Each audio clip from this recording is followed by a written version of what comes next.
We decided to do MWatch a few months ago, where we wanted to ask MPs questions about climate change, and we got 2 MPs who agreed that they would do that, and that's Bambos Charalambos and Kate Osamor.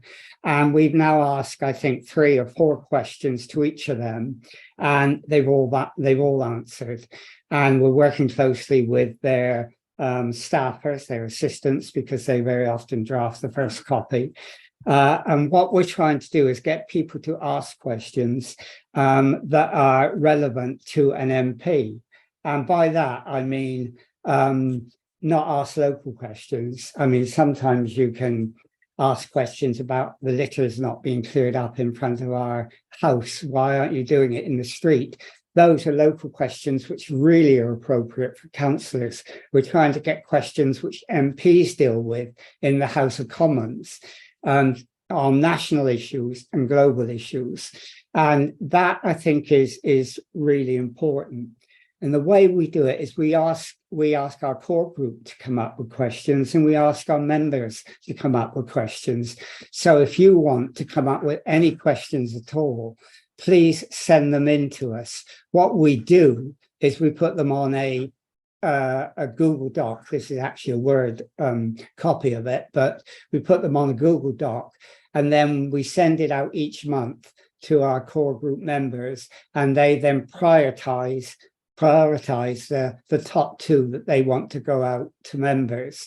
And so if you've got questions, we will just add it to the bottom of this so the list grows, and then we would choose which ones through the core group. I mean, if we could find a more democratic way of doing it with everyone choosing, we would, but that would be quite cumbersome in a way. And if we can find a way, we'd like to hear from you, and we will. Now, once we've got the questions and we send them in, we then publicize them on our website so that people can see. Now, on our website, if you go to our website, let me go back to the home page, you can see that we've got a section on MP Watch here. And if you click on that, you will see the questions that we've asked and the answers that MPs have given.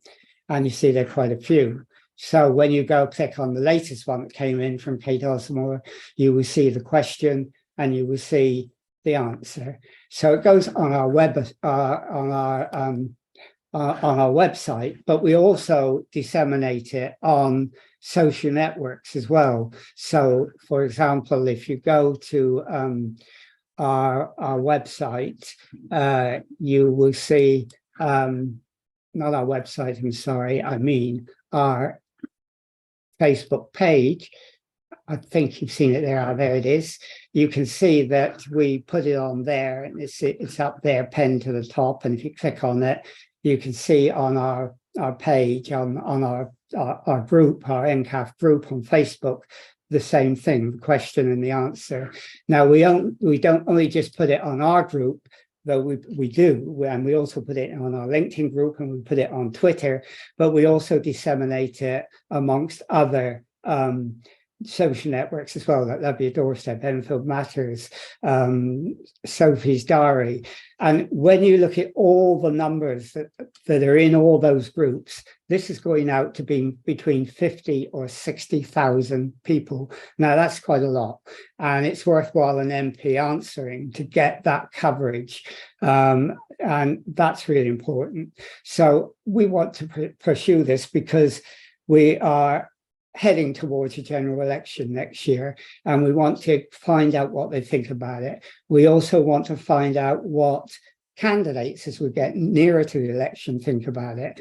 And we're not the only ones doing this, because there is also a national MP Watch initiative, and that initiative, if you look at it here, is set up by a group of people who are trying to get, by the time the general election going, 100 constituencies that will question their MPs about taking action over climate change, and they will list their MPs that taken part on there. You can see them. Some of them are obviously, like Caroline Lucas, very much sympathetic to what we're doing, and some of them are deniers.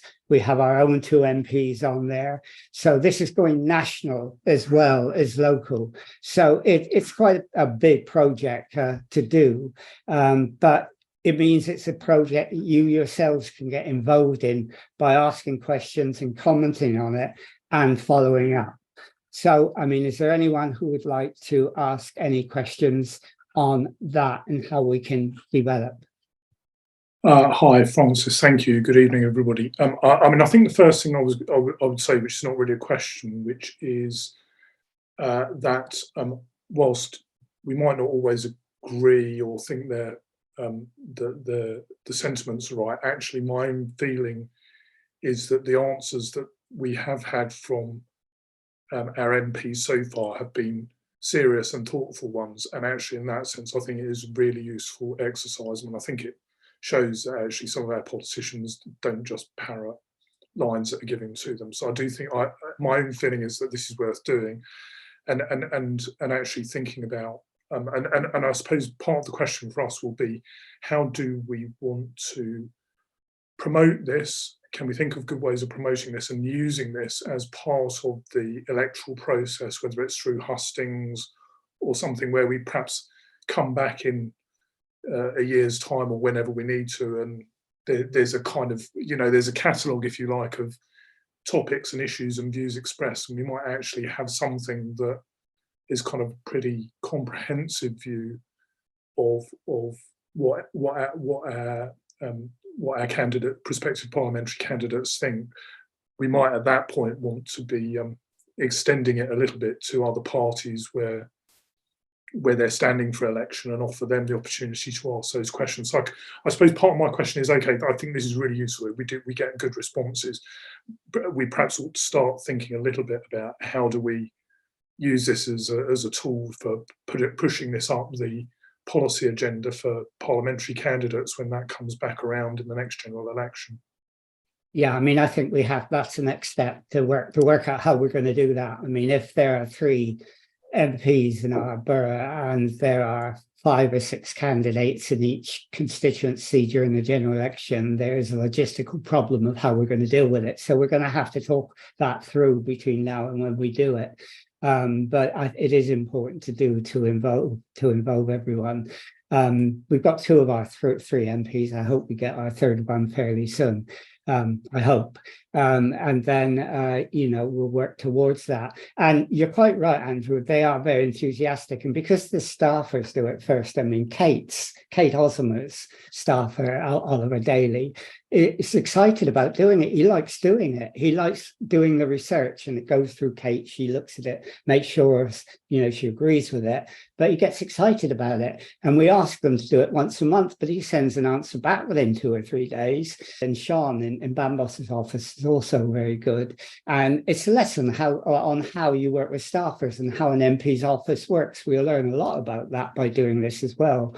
And that's quite interesting, because lots of people think when you write to an MP and you send a 5 A4 page letter, which some people quite silly in a way do, the MP will himself or herself read every one and answer it. But of course, they haven't got that capacity. So the staffers become really important, and working with them is quite an educational sort of thing to do.